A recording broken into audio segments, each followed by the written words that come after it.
ऐसा है कि ब्राह्मणों का दिल उदार होता है और मेरा ये मानना है कि अगर कोई गलती करके अपनी गलती मान ले तो उसको माफ़ करने में कोई हर्ज नहीं है।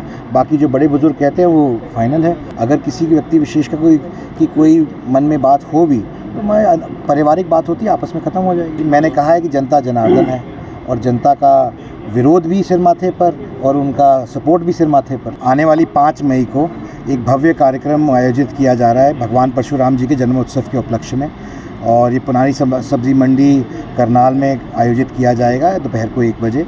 और उसी का न्योता देने मैं सबके बीच में आया हूँ, अपने बड़े बुजुर्ग भाई बहन माताओं के बीच में। और जिस तरह हमेशा मुझे हिसार में प्यार मिलता है, आशीर्वाद मिलता है, उसी तरीके का स्नेह मिल रहा है और बहुत ही अच्छा हुआ।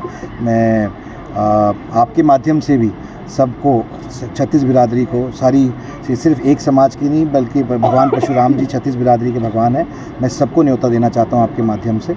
और ज़्यादा से ज़्यादा संख्या में लोग आएँ और इस कार्यक्रम को सफल बनाएं। जैसे हमने परशुराम महाकुंभ किया था करनाल में पहले, उससे भी ज़्यादा संख्या में लोग आएँ, ये मैं ऐसी उम्मीद रखता हूँ और लोगों का बहुत स्नेह और प्यार है। लगभग उम्मीद कितनी लगती है, कितनी संख्या में लोग पहुंचने वाले? क्या हरियाणा से पहुंचेंगे, हरियाणा के अलग प्रांतों से भी आएंगे? नहीं जी, हरियाणा के अलग प्रांतों से भी आएंगे और हमारी को उम्मीद है कि लगभग 25 से 30 हज़ार लोग पहुंचेंगे वहाँ पर और एक बड़ा कार्यक्रम होगा। इस कार्यक्रम के मुख्य अतिथि कौन होंगे? इस कार्यक्रम में मुख्य अतिथि मनोहर लाल जी होंगे और इसकी अध्यक्षता विनोद शर्मा जी करेंगे।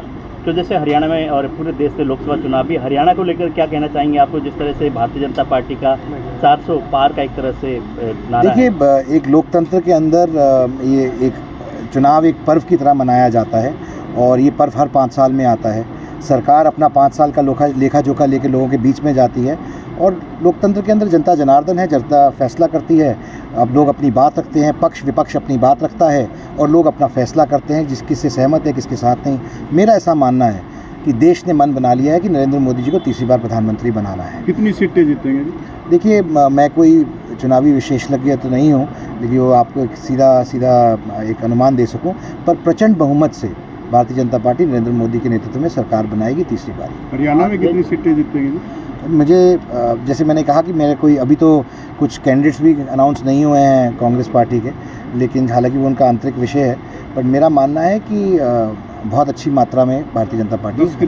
विपक्ष के नेता ये तो समय बताएगा जी। विपक्ष के नेता कहते हैं कि भारतीय जनता पार्टी के पास स्वयं के इस तरह से नेता नहीं थे, या तो किराए से या पैराशूट से उतारे गए, इस तरह के आरोप बीजेपी के। देखिए, ऐसा होता है कि सार्वजनिक जीवन में जब आप रहते हैं तो आपकी विचारधारा क्या है और आप किस विचारधारा से सहमत रहते हैं, किन मुद्दों के ऊपर आप राजनीति कर रहे हैं, किस विचारधारा के साथ अपने देश के अंदर आप काम करना चाहते हैं। कई लोगों की आस्था प्रधानमंत्री नरेंद्र मोदी के अंदर है, कई लोगों की आस्था भारतीय जनता पार्टी के अंदर है, कई लोगों की आस्था ये है कि नरेंद्र मोदी देश के लिए अच्छा कर सकते हैं और देश को अलग आयाम पे और अलग पटल पे ले जाने का जो काम कर रहे हैं माननीय नरेंद्र मोदी जी, उसकी आस्था के अंदर उन्होंने आस्था व्यक्त की है। हाल ही में हिसार के लोकसभा प्रत्याशी ने ब्राह्मण समाज के ऊपर एक कटाक्ष या टिप्पणी की, बाद में माफ़ी भी मांगी, तो क्या ब्राह्मण समाज? मैंने भी उसके ऊपर टिप्पणी की थी, मैंने भी उसके ऊपर कटाक्ष किया था कि ये अनुचित था, लेकिन जब उन्होंने पुनः इस विषय के ऊपर माफ़ी मांगी और बड़े बुजुर्गों ने मिलकर जब फैसला किया कि उन्होंने माफ़ी मांगी तो उनको माफ़ कर देना चाहिए। ब्राह्मण ये भी कहते हैं कि सर मात्र 1-2% ब्राह्मणों ने माफ़ किया है, 98% ब्राह्मण उस दिन मौजूद नहीं थे यहाँ पे।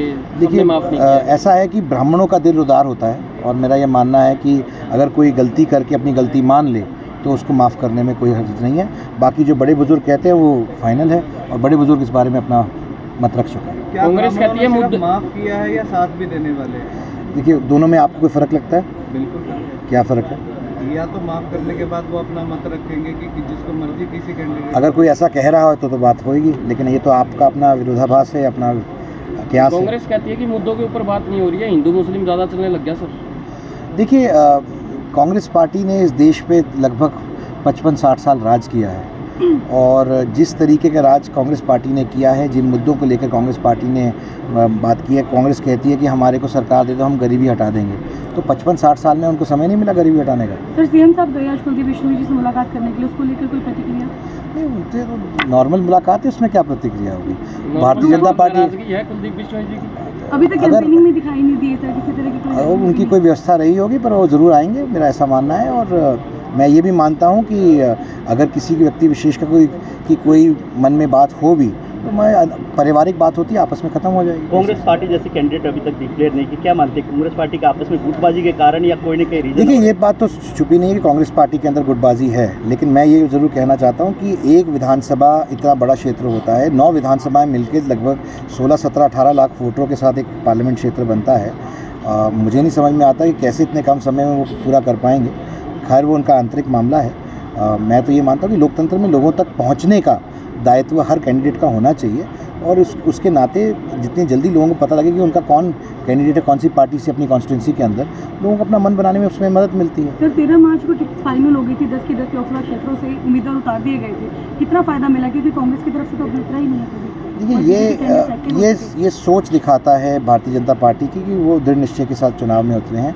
जो फैसला लिया है वो अडिग है, और कांग्रेस पार्टी अपना मन नहीं बना। बीजेपी के काफ़ी कैंडिडेट्स का विरोध भी हो रहा है सर, सिरसा में आपने देखा होगा, इस हाल में भी आपने देखा। मैंने कहा है कि जनता जनार्दन है, और जनता का विरोध भी सिर माथे पर और उनका सपोर्ट भी सिर माथे पर।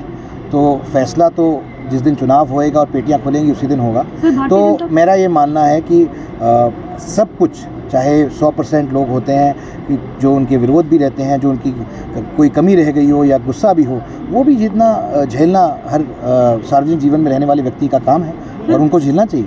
भारतीय जनता पार्टी पे एलिगेशंस लगते रहे हैं कि सर कांग्रेस मुक्त करते करते कांग्रेस युक्त हो गई, 60% जो वोट्स हैं, सॉरी उम्मीदवार हैं, वो कांग्रेस पार्टी को उतारेंगे। देखिए, मैं ऐसा मानता हूं कि मैं इस बात का जवाब पहले भी दे चुका हूं कि जिस आस्था के अंदर, जिस विचारधारा के अंदर, जिस व्यक्ति के अंदर लोगों ने आस्था जताई है, मेरा मानना है कि नरेंद्र मोदी के अंदर प्रधानमंत्री के तौर पर उन्होंने आस्था जताई है। 10 साल का उनका कार्यकाल देखकर, उनकी कार्यशैली देखकर, देश के अंदर किस तरीके का माहौल है, किस तरीके का काम हुआ है पिछले 10 साल के अंदर, ये देखकर अगर लोग फैसला करते हैं कि उनको एक पार्टी विशेष के साथ या भारतीय जनता पार्टी के साथ आना है, तो इसमें कोई बुरी बात नहीं। हुड्डा साहब जब गए थे हरियाणा के ऊपर 81,000 करोड़ का कर्जा था, तो 4 लाख करोड़ का हो चुका है सर।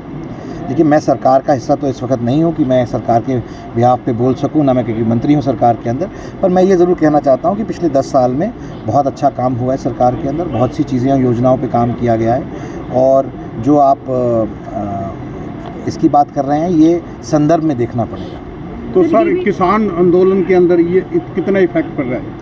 देखिए, किसान हमारे बहुत बड़ा वर्ग है हमारे समाज का, उसको तो कोई दो राय नहीं है, और जो भी बातें रही है संवेदनशीलता से सुनी गई हैं, समझी भी गई हैं, और अपनी तरफ से प्रयास किया गया है सरकार द्वारा कि जो भी मैक्सिमम हो सके किया जाए, और जो रह गया उसको भी करने का प्रयास किया जाए। जैसे भारतीय जनता पार्टी के प्रत्याशी के दौड़ पे जो लोग थे, उन लोगों को टिकट जैसे उनका कट गया है, क्या लगता है उन लोगों को मनाने में भारतीय जनता पार्टी कामयाब होगी?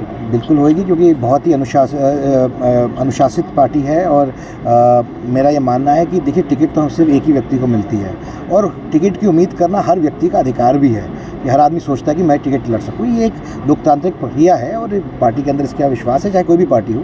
तो अगर किसी को बुरा लगा या उनके मन में कोई बात है, तो उनको भी मनाया जाएगा, और उनको भी अपने घर में वापस, घर में नहीं रूठ जाते लोग, घर में भी रूठ जाते हैं, उनको भी मना लिया। 2019 के इलेक्शन में पीएम ने सारे एमपीज बना दिए थे, क्या आपकी बार वो इफेक्ट रहेगा? बिल्कुल, क्यों नहीं। मैं मानता हूं कि नरेंद्र मोदी जी के नाम पर ही ये चुनाव लड़ा जा रहा है, और उनके चेहरे पर ही चुनाव लड़ा जा रहा है। लेकिन मैं ये जानना चाहता हूं कि ऑपोजिशन किसके नाम पर चुनाव लड़ रही है?